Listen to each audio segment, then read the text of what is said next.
Welcome to KAPcast again, and we have a very special guest today, Robbie Barwick, Research Director with the Australian Citizens Party. Robbie, you're the 20 years you've been with the Australian Citizens Party, and a big focus on economic policy, Australian history, and the history of the Commonwealth Bank, which we're very interested in today, and editor of the weekly Australian Alert Service magazine. Thanks for being here with us, mate. Thank you, Robbie. Good to talk to you, and thanks for the opportunity. I want to show this conversation to our viewers as well. I think it'll benefit everybody.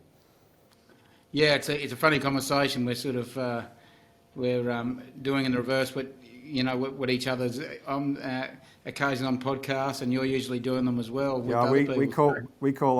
I'll just give a shout out to Citizens Insight viewers. Welcome to KAP podcast, or KAPcast, you call it, don't you?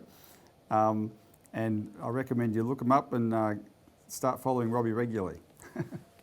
Oh well, thanks, mate. We've met a few times now, and I always enjoy our conversations, Robbie. I think it's like you can finish my sentences, and probably the same for me to you on a lot of this banking and economic stuff. I really appreciate the work you do there with Citizens Party, and. I'm interested today to talk about a People's Bank, a Commonwealth Postal Savings Bank, which is an initiative you've been very strongly behind for a long time now, and one of those core values and principles that we hold very dear as well, and see as one of the big answers economically to unlocking Australia's potential. Can you tell us a little bit about your history with the issue and how you grew? Yeah, your interest grew in this as a subject and as an initiative. Well, let me say first that what I love about you guys, Robbie, you and Bob Katter, is I've researched this a lot. You guys have lived it, and that's why I love our conversations, because especially with the rural bank in Queensland, there, the state bank.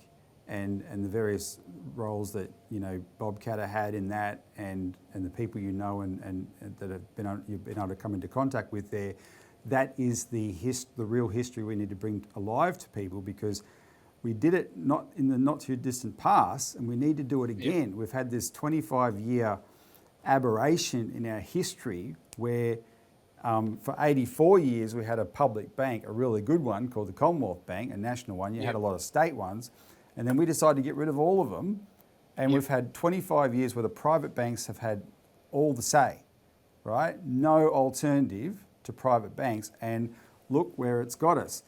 So I've actually been, like you said, I've been the research director of our party for a bit over 20 years now, but I've actually been in our party for 30 years. I'm a Queenslander too originally. I'm talking to you from Melbourne, of course, but I was born in Townsville, but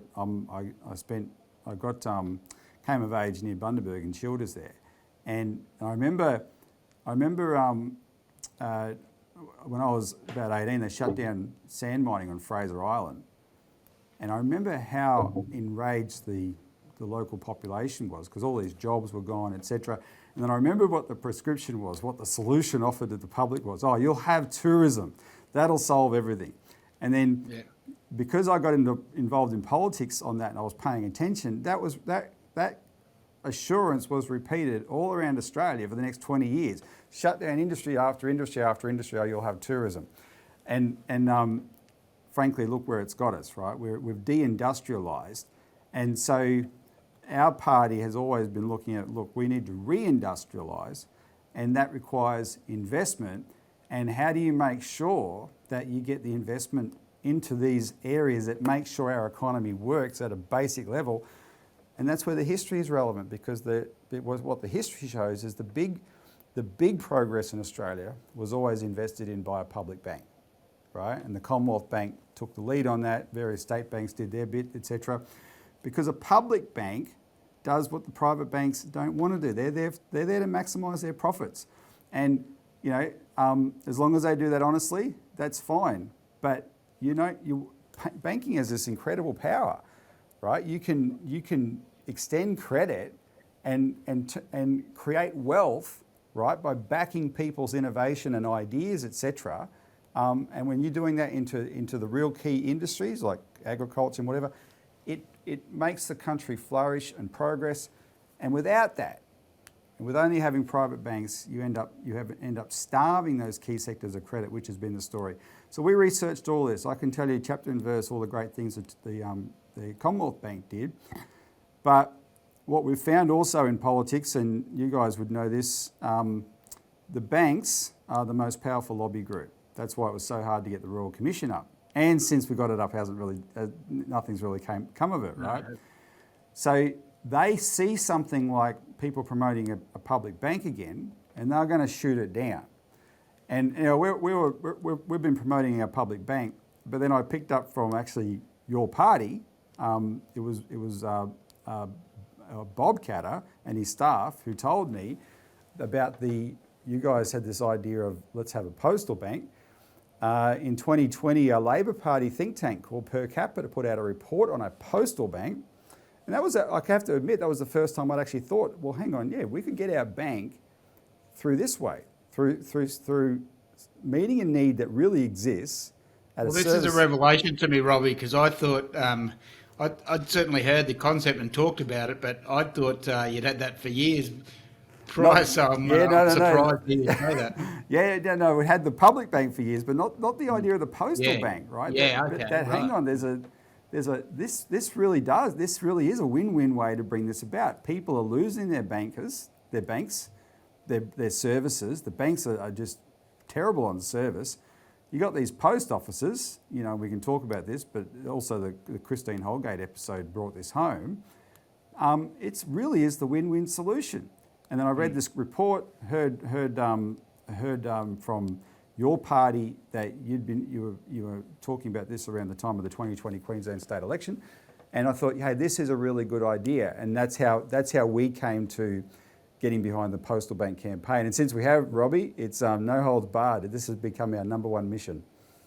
Brilliant, and you've done a tremendous job since then because you're right across it. I should share with you and the listeners. I remember one of the first times I heard it. I was at a party, sitting next to a bloke who was I'd say nothing short of a corporate sort of champion of corporate industry in Australia now, who'd said, you're wasting your time with this banking inquiry, the Royal Commission. He said, it won't do the job. He said the best way you could do something is have a government bank to go in competition with them. That'll tidy them up. And he said, I don't believe in it. Philosophically, it's not my cup of tea, but that's, if you want to fix that problem, that's it. And he said, how I'd do it? I'd use Australia Post. And that was the first time I ever heard at a party, and I thought, wow, okay, that's interesting that someone from that part of the world, in that part of society, would be thinking along those lines. So, certainly being thought about. Yeah, and you know what it tells you? They know. See that. Look, I do. These guys don't believe in regulation. I do believe in regulation. We've got to clean up the banks, but they do know that the more you can come up with regulations that the banks will just pay lawyers to help them get around, and the bankers have the predatory mindset. Robbie, the Mozzie will always find the blood, right? That's how they think. So how do you really make them lift their standards? Well, you set up an institution that they have to compete with, that is there to put service first. Only then are they going to lift their game. And as far as I'm concerned, that is the history of Australia. That's what the Commonwealth Bank did. And guess what? I had exactly the same experience in 2018 with the top guy as well. This one was a director of one of the big four banks back in the day. But by the time of the Royal Commission, he was, because there'd been this big cultural shift from the mid 90s onwards as well to sort of instead of the banks making money by helping their customers make money, they made money by just through fees and charges and selling them crap and all that stuff that led to the Royal Commission, right? Preying on their customers, fleecing their customers. Anyway, this guy, he was pretty disgusted with that. He was a bit old school, and he said to me the same thing that your mate said to you. The only way you're going to get these banks to improve is you've got to break the oligopoly. You've got to make them compete. And he said, and the best way to do it is start a bank through the post offices. Yeah, good. Well, let's put some context around it because, where it really Where it hit home for me was during the middle of the drought here in Queensland. We had a big drought. I think 70% of Queensland been in a drought for about 8 or 9 years. And it was a discussion with a banker that had said, mate, our rural products just aren't commensurate with the ups and downs. There's a big gap in our rural products, and that's across the board, all the banks. And I think a lot of it goes back to, it's APRA, isn't it? The APRA guidelines that govern it, that protect the shareholders' funds, and they put some risks in there, and everything goes back on the balance sheet. So you can have, Rob Katter as the industry best practice standards. I'm a great farmer that does a great job, never missed a loan repayment, never will in my life. I'll live in a tent before I miss a loan repayment. And I've got the best land management practice, the most efficient farming, but old Freddie Bloggs next door can be drinking booze every night, send all his kids to expensive boarding school, inherited the property, but on the balance sheet, he looks better from an asset base. So he gets favoured by the banks rather than, and I go into a risk. They need to cut some of their loan book, and this happened during the drought. They said, well, we need to cut off 10% or whatever it was, the number of our loan book. So they knocked on Rob Katter's door and said, mate, we've got you've triggered some risk ratings, and we need to take you from 4% or 5% interest to 10 or 12. You need to tip in a few $100,000, so you have to sell all your cattle, which means you'll never dig yourself out of the hole. And that was and the banker said to me, that's a place where a government bank, if they could cherry pick those sort of customers that are really good producers that just don't fit the traditional model, you'd have a great loan book, a good solid loan book. And history shows that you don't get defaults in those spaces. They're good, loyal customers, and it makes money for the taxpayer. Exactly. Like, how many of these? And how it was said to me was, Rob, if you look at the profit and loss of most of the cattle stations out here, the biggest, on average, the biggest part of their expenses is not the diesel or the urea, the feed supplements. It's the interest on their loans. That's the biggest. Generally speaking, that's the biggest line item in their expenses. And here's an area where you've got to make a cost-effective, or almost you'd say a tax-free, a way to make money for the taxpayer that also fills that gap. And the government was happily throwing cash at, throwing drought subsidies and cash at the problem, but they wouldn't put in a loan facility that they'd put these silly loan facilities in that just try and mimic what the majors do and apply the exact same prejudice. And that's where I saw, this is crazy. You need a government bank that can go in there and serve that agenda, deal with that. 100%. And also, Robbie, didn't you tell me you met the guy who ran the state bank in Queensland in the 80s, who actually saw all these farmers through hard times, and it worked? He said for the number of years he was the head, he said they were the second biggest loan book in the state, and that he couldn't recall one default. So and find me, if you're a bank that has the second biggest loan book, rural loan book in Queensland, you're making a fair bit of money for the taxpayer if you're not getting any defaults. Absolutely. And once they got people out of trouble, they put them back on commercial rates, and they were happy, and they were good, loyal customers. So the taxpayers get to own a bank that makes a lot of money for them. I think it's a great idea. Because I have a couple of observations based on what you just recounted, because you talked about the 10% of the rural sector that the banks decided, we better shed here for the sake of our risk profiles in our books. Well, remember at the time of the GFC, they did that in an even more concentrated way, because the global financial crisis, our banks were in quite a bit of trouble in the global financial crisis, and Rudd had to prop them up with these guarantees. And then the banks turned around to reduce their risk profile. They just cut off whole areas like North Queensland. There's that. I always remember there's that developer or whatever in Cairns. I forget his name. It was CEC, right? Which was the name of our party. Roy Lavis. Yeah.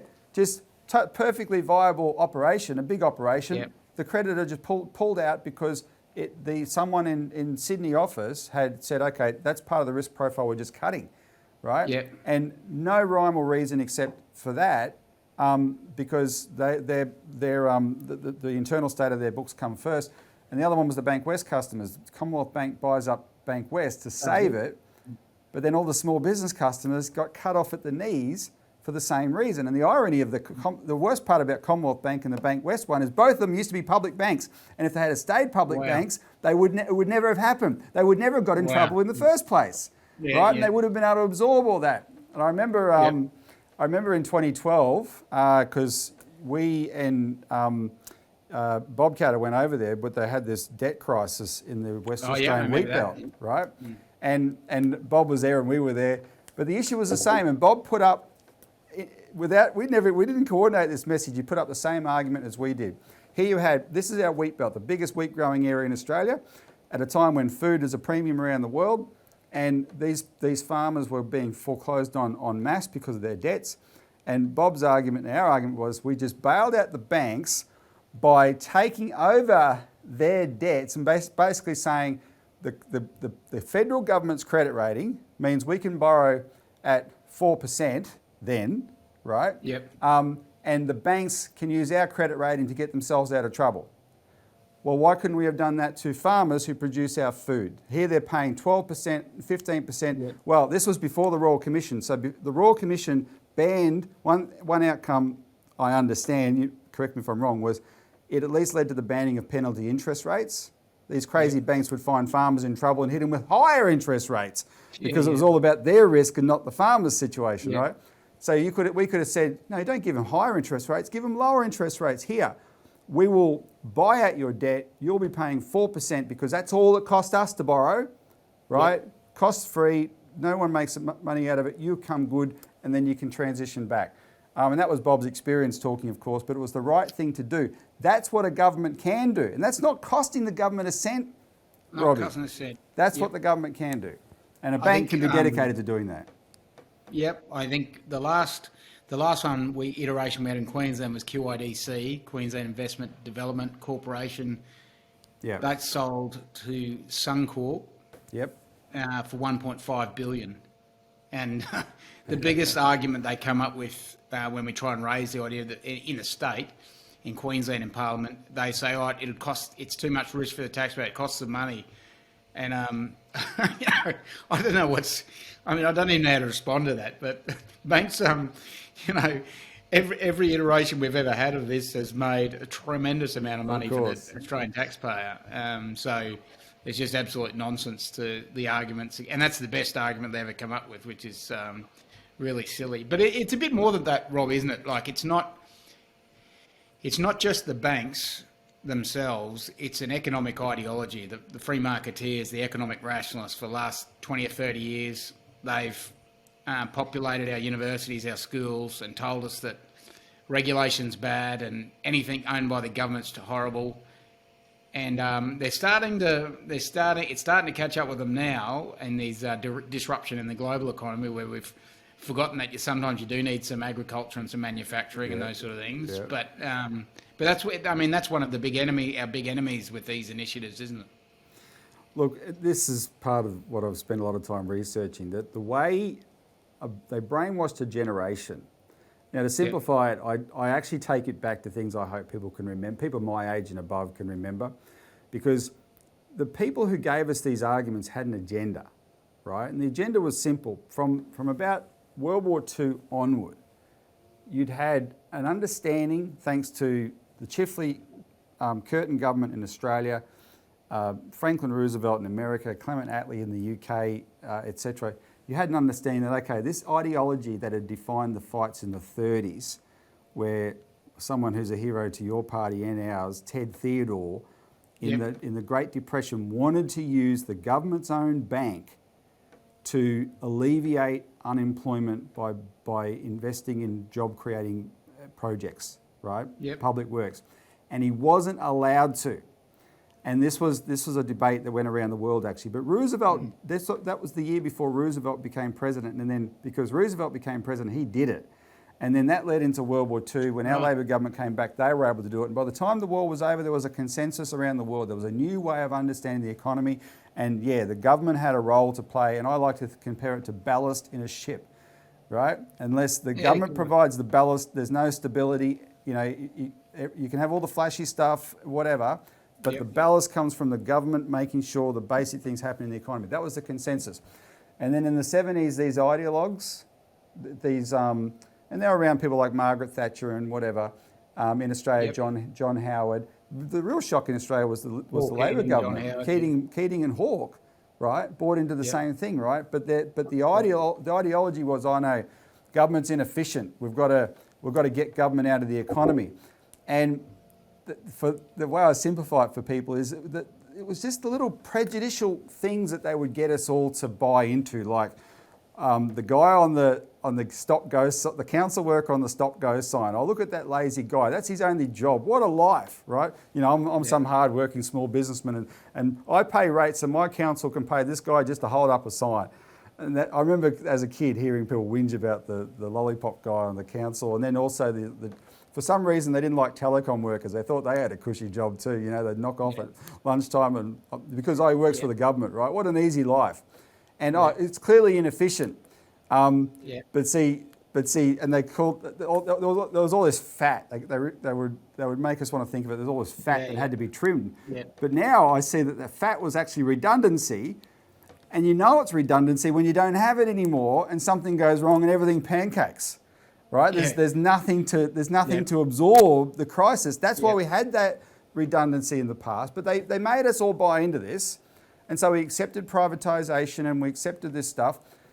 But then after a while, it was never our idea, because we weren't the guys who were going to benefit. The guys who will benefit were like the banks, who said, if we can get rid of all public banks, we have a monopoly on the banking system. We can charge what we like. We can gouge whoever we like, right? Yep. And there's no alternative. We've got a captive market. The privatisers said, oh, mate, you mean that airport's in public hands? We put it in private hands. We can whack all these charges on it and make all this money. And they're the ones that had an agenda. The public didn't. We just sort of accepted their arguments at first. And when we woke up to say, look, everything we let you do has been a disaster, right? That's why now there's a backlash. There's a huge backlash. And what I'm trying to get people to understand is the big one is banking. You know, we should nationalise the electricity again, as far as I'm concerned, and do all those sort of things. But the big one is banking, because credit is the lifeblood of an economy. And if you let private bankers control it, they're going to do only what profits them maximally, right? And keeps them in having a lot of power over the system. Get a public bank back. We had one for 84 years, right? This 25 years has been the aberration. Let's go back to normalcy. Well, there's another, drag you back to the North Queensland example in the farming, but farming for us is mostly cattle grazing and fattening. But I think a good working example where you're going with that point is, if you've got an agenda as a government, and let's say perhaps they listened to us, our values, and said, we think it's important to have some private enterprise retained in and small business, and that includes smaller family-owned farms and people like me that get to have a crack at buying a farm. So we want to empower them. What's the best way you can do that? And it's access and affordability of capital, availability and cost of capital, which is a government bank. And because at the moment, like up north, all you're getting is institutional investors, well-established, big, large family units that will, in my view, inevitably become, there'll only be a small handful of them left, and they'll become big, amalgamated into, bought out by corporates or institutional investors eventually anyway. Right.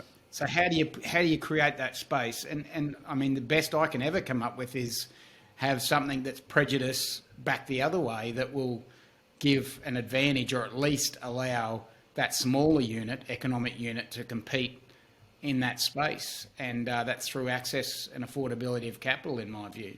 Well, in 100, you go back 100 years, a century before the Commonwealth Bank, before those sort of institutions, into the 19th century, what did you have?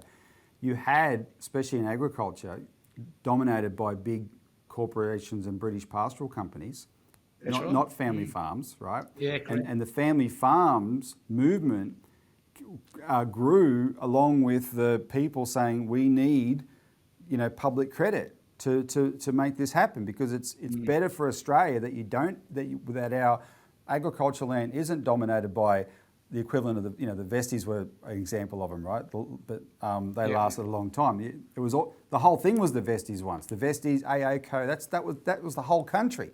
Most of the 1890s shearers' strikes were against those pastoral companies, right? They weren't against family farmers, and that's where the Labor Party come from, etc. But when the Labor Party started, and the Nationals were actually a spin-off from the Labor Party originally, because they were the people in the country that said, we think our rural needs, we have to have our own party here. They were representing ordinary people compared to these big corporate interests. And that's what led us to get the Commonwealth Bank and have a different credit system in Australia that allowed the small guy to flourish. And that's true free enterprise. Because you can't, when you have these big corporate agribusinesses and that, Robbie, tell me the fundamental difference between them and the old Soviet collective farms. The people working on them don't own them. What's their real incentive, right? Especially to look after the land and all those sort of things. No, the real free enterprise is small business and family farmers, and they need credit. And when you have a public bank, and we just put out a press release on this today about small business, specifically small business, that a postal bank will be the best friend of small business, because we've got we have this wonderful graph that we use that shows in 1988, 70% of Australian bank loans went to business and a bit over 20% went to housing. That has now completely inverted. It's 65% to housing, 30% to business, and that business includes small and big business, and of that component, small business has suffered. The banks are starving them of credit. And partly they're not. That partly is because of the way banking has evolved now, where the local branch manager doesn't make the decisions, who sees the opportunities in the local area. That's the computers and people back in headquarters in Sydney using their pre-programmed risk settings, and they've just decided, no, we're not going to lend to those people, right? And there's because they're not there, they don't see the opportunities that the small business entrepreneur recognises that, man, if I can get some credit, I can do this, right? And so regional Australia, rural Australia and remote Australia withers and dies on the vine for lack of credit. And that's what, you put me onto these, the local council groups out west there, right? That's their biggest issue. No money for housing. And because of that, they can't attract population. If they can't attract population, then they can't get the basic income for the council to be able to provide the other services, and it's a downward spiral, all because of the lack of availability of credit. There's 4,300 or something post offices in Australia. Imagine which is the biggest retail footprint in the country, spread out right across the country. Imagine if every one of them was a public bank where you could go and some people with local knowledge could help you get a loan. But mate, that brings me to an interesting point. Christine Holgate, I love her. Me too. And I know you know her very well. Explain, how is she important in this story? Explain to listeners. Look, this is fantastic, this story, and I want to tell it in a certain way, if you don't mind. So just bear with me, because I think people will find it as dramatic as it should be. Christine Holgate got appointed CEO in 2017. And she'd gone around from Blackmores, but she did her due diligence before she took up the job at her own expense. She and her husband Mike had gone around the world looking at postal operations around the world, and what she noticed was all postal operations were dealing with the same technology problem, which meant that when more people are sending emails, they're not sending letters, right? So there's a reduction in letters, and because there's a reduction in letters, that's the bread and butter income of all postal services. So the successful ones that have been able to maintain their services were the ones that decided to combine postal services with banking services. And she saw that in France, and she saw it in Switzerland, she saw it in India. And we already knew about the successful ones the most successful, one of the biggest banks in the world is Japan Post Bank. And it's an incredible story over in Japan. Anyway, so she saw that, and she came to Australia Post knowing that banking services was both important and also an opportunity. But what happened was they got a consultancy to do a study of what Bank at Post, the existing banking service, which is just an agency service. It's not a separate bank, right? You go in there and it's an agency for the existing banks. What was it costing Australia Post? Because the licensed post office people who run the post offices as small businesses, led by Angela Cramp, who's the executive director of the LPO group, they told Christine Holgate when she said, what's your biggest point of pain? They said banking, because it was costing them too much money. The banks weren't paying for the service that the post offices were providing. So anyway, they did a study, and they did an analysis of it, and what these consultants came up with, it was costing Australia Post $48 million a year. That was a net cost. There was a drain on Australia Post providing this service, and most of it was coming out of the pockets of the LPOs. So the board of Australia Post, wouldn't you believe it, stacked with all those Liberals and National Party people, Robbie, these geniuses of private enterprise, they looked at this figure and they said, oh, well, we should scrap Bank at Post. And there was one person in that meeting who thought that was insane, and that was the brand new CEO, Christine Holgate. And she said, are you kidding? If Bank at Post ends as a service, there's 1,500 communities in Australia who don't have any other banking service. The banks, they either never had banks or the banks have withdrawn. You my electorate, You will be cutting them all off from banking services. I will not let you do this. And so she's a persuasive woman. The board said, okay, well, what are you going to do? And she said, I'm going to approach the banks and get them to pay more money. And she said, I'm going to get them to pay $20 million each. And they just laughed at her. And they said, you're not going to get them to pay $1 million each.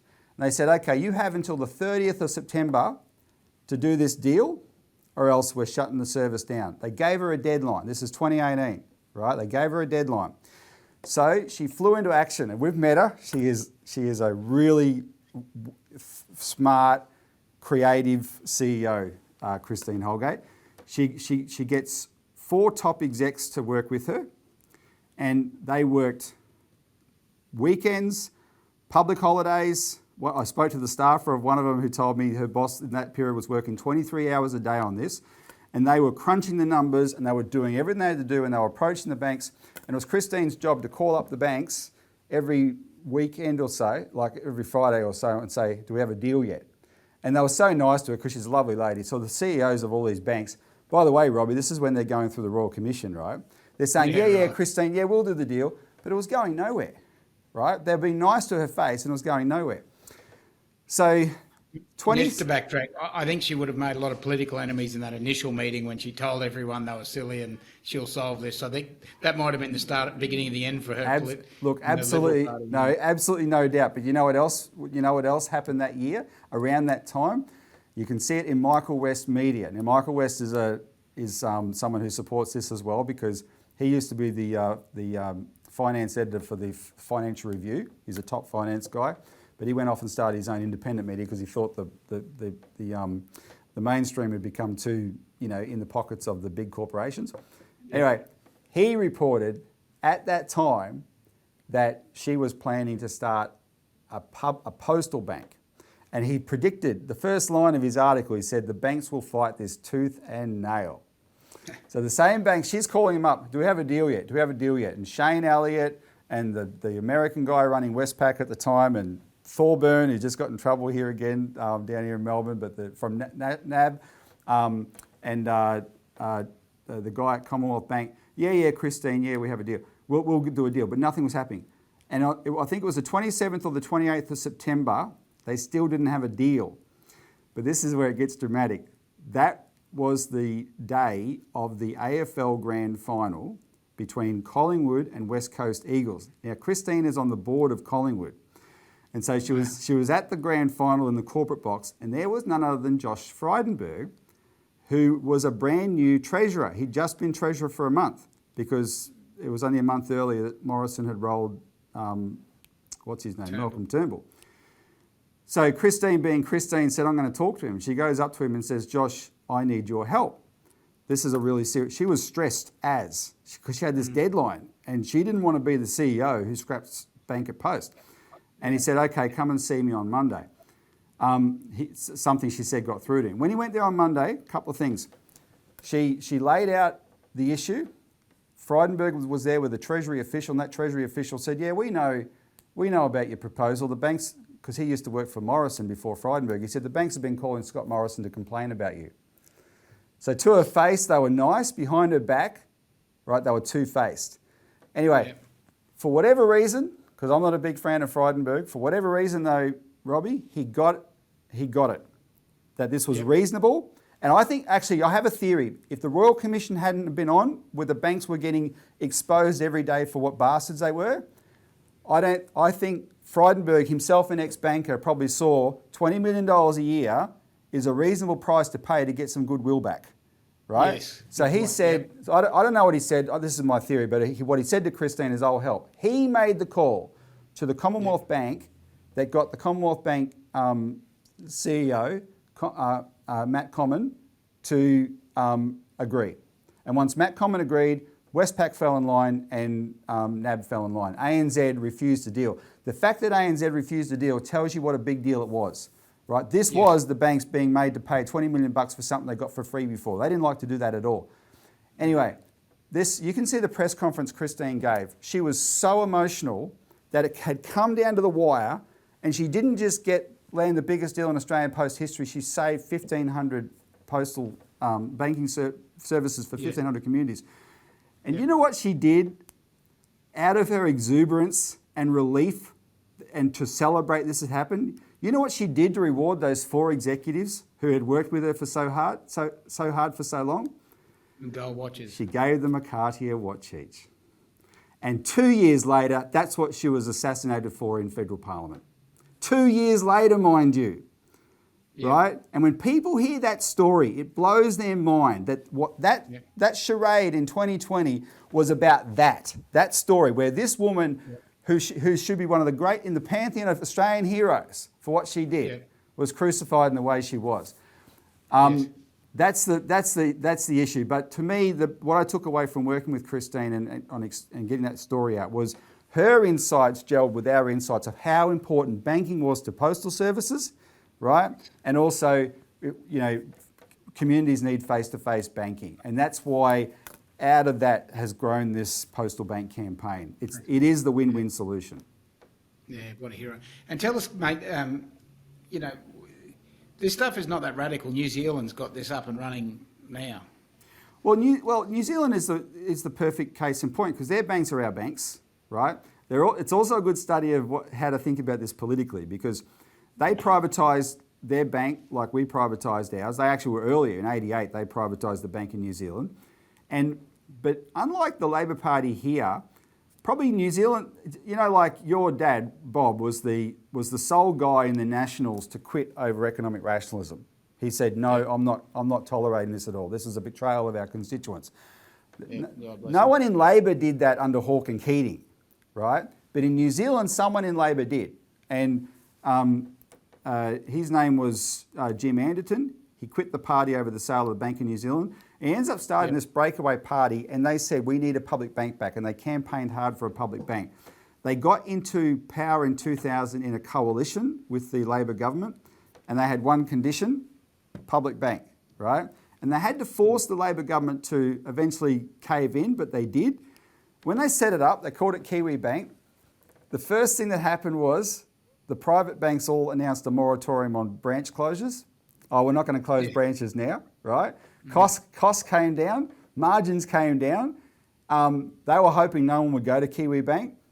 A flood of people put their money into Kiwi Bank, and it quickly became the most trusted banking brand in New Zealand. Now, because the people in the government that set it up, who were so passionate about it, didn't last in government that much longer for a number of reasons. Subsequently, for most of the 2 decades since, you've had people in government in New Zealand that haven't been that keen on a public bank. They're still economic rationalists like before, right? Yeah. However, the fact that, so they've watered it down, they've sabotaged it in many ways. It's not what it was at first, but no one's game to privatise it, Robbie. Because for the Kiwi people, they will never let that happen. Once they got it back, they're never going to let it go again. And so just a few months ago, the current Labor government actually took over control of the bank directly. It's still a bank that operates through the Kiwi Post, but they took it over directly to run it as a bank directly. And they've said they're going to put more capital in. If there was ever a time they were going to come up with an excuse to privatise, it would have been then. They know they can't. And so it's going to be an even bigger operation then. And it's the only substitute in New Zealand to their big four banks, which are owned by our big four banks. Yeah, it's a great story, that. And mate, just to taper off, or bring it back into the working examples, like I think of Wayne and Diane Reeves. I hope they don't mind me using their name. They're friends of mine in Normanton, and the golf, a remote golf town in northwest Queensland. But Normanton's got a really solid base, heavy Aboriginal population there, a lot of government services, a lot of big cattle industry, and it's the only town that they got the only big service station there. And they went to get a loan to expand. They've been with Westpac there for 50 years or more. So they know intimately their financial position and the business, what it can do, and the reliability, stability. But you get someone from Sydney in credit at Westpac will be the one signing off that they don't know Normanton. They'd rather fund someone doing a 6-pack of units in outer suburbs of Sydney where they know. And I rang on their behalf a couple of banks, and one of them was honest enough to say, mate, we just don't do lend out there anymore, especially business, small business. We just don't do that business anymore. But that's the other side of it. It's not just industry it's just that that postal bank fills that gap where you can't do anything. You can't buy a house. You can't expand your business.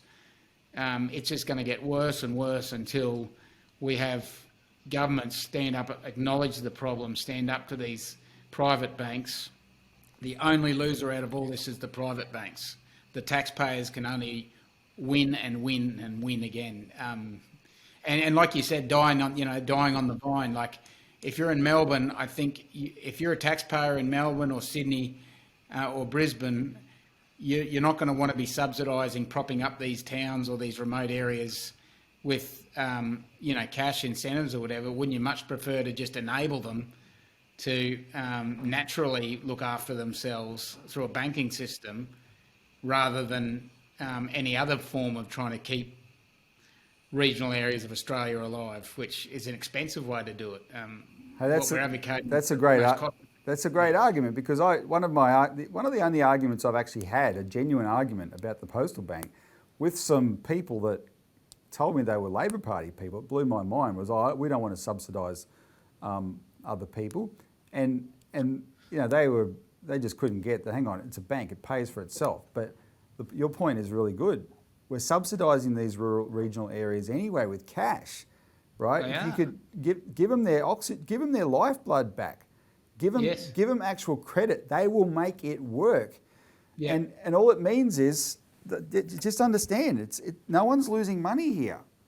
Yeah. Right. For the almost for the economic liberal, and not Liberal Party, as in the liberal ideology. It actually fits more in with their ideology, I think, than with ours, because, we're talking about, at the moment, the town of Richmond or Normanton, they'll give them $1 million to build a bike path and a community hall and something else to stimulate construction activity. But we propose a bank, again, which is the market-based solution to try and, oh no, we can't have that. We'd much rather just give them cash to stimulate construction activity, which because so that doesn't make sense, right? Except the fact that by creating a bank for that undeniable need, a public bank, you are eroding this monopoly that the private banks have over finance, and they get more profit and power from that monopoly than if they had to share it with a public bank. And that's where the neoliberal theory, Robbie, is actually a fraud, because you're supposed to believe that smart economists sat down and said, this is how the economy would always work. Well, those economists that argue that, they've always worked for big, powerful corporations. And in fact, the big heroes of 19th century liberal economics, John Stuart Mill, David Ricardo, Thomas Malthus, They all worked for the East India Company, the biggest private monopoly in the history of the world. And they came up with theories to justify the operations of a company that looted the planet, right? Especially India. And you know, it's what we now call liberal economics. And it's always been this, been the scam. No, they speak for vested interests. So if you want common sense, the other way to describe is what you said is the metaphor. The difference between giving them cash supplements out there versus credit is giving them a fish or teaching them how to fish, right? Because then they can feed themselves. They want to do these. They've got the nous to do it. They just need the credit. I have to, for most of the viewers in North Queensland probably won't get an opportunity to do this, but you might have heard about this musical that's taken the world by storm in the last 5 years called Hamilton. And it's been playing in Australia lately. It's about the story of the first Treasury Secretary of the United States, Alexander Hamilton. And he is the intellectual father of this policy. He designed the first ever public bank called the First Bank of the United States. And if you go and read the reports to the Congress, because it was a brand new government, and he set up this national bank to invest in infrastructure and economic development for America, right? It made enemies, but it did its job, and it showed the world what can be done. And King O'Malley, when he started the Commonwealth Bank in Australia in 1912, he said, "I am the Alexander Hamilton of Australia." But Hamilton's whole point was he used to write about how important credit is. Right, credit, which is otherwise capital that sits there idle, you can direct it as credit to entrepreneurs and people with bright ideas and skills, and they can turn idle capital into real wealth for the country. And he wrote this in long treatises to the American government, and it was an explanation. And he also made the point, of course, his bank made enemies, and they were the private banks, right? And he had this argument for them. But it's still the essence today. It hasn't changed. He said, with the public bank, the economy is much bigger than it would have been without it. So your share of that bigger economy is greater in absolute terms than the total economy was before. So you've got more thanks to the public bank investing in all these things. But you private bankers would prefer to have 100% of the small, right? Rather than 80% or 70% of a much bigger pie, because to you it's about power and control. And that's why it's a political fight. People have to, saddle up here and realise we've got to get behind the politicians who are prepared to take on these vested interests. We had a snippet of it at the Royal Commission, what needed to be done. It wasn't done. Now let's do all the things that have to be done with that as well. But the most effective thing, as your top corporate, advisor said, and my top corporate advisor said, make them compete with a public bank. And, to finish up from my end, I think it was a funny comment made to me once that sums it up beautifully. But when you're talking about the big banks controlling political influence everywhere, but in Australia, in the case of Christine Holgate, Australia Post, well, in every way, but there's a saying that if democracy really worked, they never would have given us the right to vote. So they give us the right to vote just so long as they can still control things. And we do schmucks like you and me do our best to fight back against them and deliver some pragmatic answers to people, I think. And there's a certain truth to that. I think the history of Australia, though, shows there's these little periods where people of goodwill who had these ideas did prevail. And the big one was World War II, right? We happened to get a Prime Minister and a Treasurer in Curtin and Chifley who, I can tell you, they did a lot of things, but they understood banking, they understood the importance of the Commonwealth Bank, right? And our wartime economic mobilisation was miraculous thanks to the way they brought the Commonwealth Bank in to play a very, very important role with that. And that shows you that was a period where the private banks were not in the ascendancy. They had to take a back seat to that. And even starting the Commonwealth Bank in 1912 was very similar. It was a big fight to get it through the Labor Party. It's actually, listeners in North Queensland may not immediately relate to this, but it's actually historically the old Labor Party that were the champions of this, not modern Labor, not Hawke Keating Labor, but the old Labor Party understood this. And then even the great people in the Country Party, Black Jack McEwen, etc. They knew the importance of credit for industry and making industry work. So those people did have a say once. They were more powerful than our faction is now, the people like us who see this now. So you can win that power, and we have to use this campaign to recruit the support out there to do it again. Yeah. Actually, one thought just occurred to me, but didn't address. You went on to talk about how the big corporates are sort of, what's the word? Almost socialising capital. Well, let me put it this way: a friend of mine was reflecting, and he's a truck driver now, but he said I used to worship Sir Joe when he was building Queensland, and I would have defined myself as a rabid capitalist back in the 80s, because that meant you supported the bike shop owner and the convenience store owner and the local grocery store owner. And if you worked hard, you got a reward for your effort. And if you worked hard in the railways, you got, effort. Wherever you worked, there was hard, you got rewarded. And he said, but now it's very, very hard to run your own business. And I find myself working for a big transport company, and you work for these big companies that collectively you're supposed to get some benefit from, but you really you hit your ceiling in life and you'll never be able to progress yourself beyond there. He said, it feels like capitalism's now socialism. That's right. All those things you used to laugh about, the collectivisation in Soviet Union of farming and whatever. And what would they say? Oh, the reason it fails is because no one has any incentive and etc. Well, what do you think we've replaced it with? If you're up against this, and you and I could be labelled socialists because we're against the rise of big corporates. But what do you think what do you think in essence we've replaced it with? This is not free enterprise, right? This is and what we saw in what happened in the GFC. These same banks that were the uber capitalists, when it came to the GFC, they all expected to be bailed out. They privatised profits and socialised losses. They're always socialists. So. It's a scam. You've got to go back to common sense and free enterprise, right? It's got to be. I'll name one thing. It's a bit. What you find is when you look at history, the devil's in the detail of the various things that governments adopted. But one of the most pernicious things governments ever adopted in Australia was in 1996, called National Competition Policy.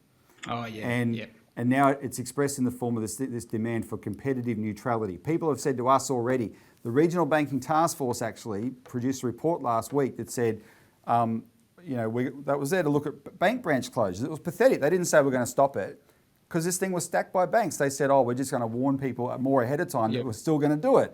And 9 out of 10 of the submissions to that task force had said we need a postal bank, and they dedicated one paragraph to it. And in that paragraph, they dismissed it because they said this will not be in accordance with the principle of competitive neutrality. What does competitive neutrality mean? We, the banks, shouldn't have to compete with a public bank. And as someone pointed out to me, hang on, these people were the ones that pumped the ideology into us that the private sector is by definition more efficient than the public sector. So the banks should not be afraid of competing with a public bank, right? That should be easy for them. What are they afraid of? Because it was never true. Right? They don't want to act. They're the ones who preach competition. They don't want to compete. Because what's been the result, Robbie? When I was a kid, living for a time there in Sandgate in Brisbane, we'd go across the bridge to Redcliffe because right at the edge there, of the end of the bridge was Jack the Slasher, right? Oh yeah. And down in here in Victoria, and you could also go to Franklin's, right? Remember that supermarket, No Frills, Franklin's? How many supermarkets we got in Australia now? Right, we've got everything is a Coles, Woolies duopoly effectively. Four banks, 2 retailers. Under competition policy, we've got the corporations have got bigger and the competition has shrunk. Right, and the only way to change that actually the breaking up. This has to be broken up. In the 20s, the Americans passed their Sherman Antitrust Act to break up their big monopolies. We've got to break ours up. But one way to do it is, in a lot of areas, we had a public player, right? We need a public oil company as far as I'm concerned, a public oil and gas company that can just pump it out at cost and sell it to the Australian people at cost. These are the things I would do, right? You want to call me a socialist? I would take them all on. We need to go back to public insurance. We had public insurance as long as we had public banking. Insurance that could be, where the government, state government insurance office, SGIO. We need to go back to all of that, right? So that the people who can't get insurance now can go back to getting affordable insurance. And a public provider can do that and still make a profit doing it, but in every case, force the private sector to compete. That's what we need to do. Yeah. And the big one, though, is banking. And I think this is the way to do it with the postal bank. Well, I've learned a lot. We spent a lot of time before, but I've learned a lot today, mate. And it's always good talking to you, Robbie. I love your anecdotes. Well, yeah. You're out there. You get out. You're out there. I'm not smart enough to have all the background. I just know what I see in front of me. No, that's the thing. I'm down here, just to explain to the viewer, I'm down here in Melbourne. I've done 30 years of research on this. But, and I'm running the job that I have to do and I'm very busy. I don't get out. I try and call you and you're clearly within, on long drives, miles away from phone reception. Usually flying the plane, actually. Well, they're flying the plane. But you get out and you're rubbing shoulders with the people who really need this service we're talking about. They do, right? They do. And that's why I think the combination of this conversation works really well. Yeah. Mate, thanks very much for your time. I Thank really you, appreciate Robbie. everything down there. No, thanks, mate. And thanks for having us on your show. And for the sake of our viewers, thanks for being on our show. Yeah, I was going to say I should be thanking you for being on yours. Good on you, Robbie. Thanks, mate. All right, see you.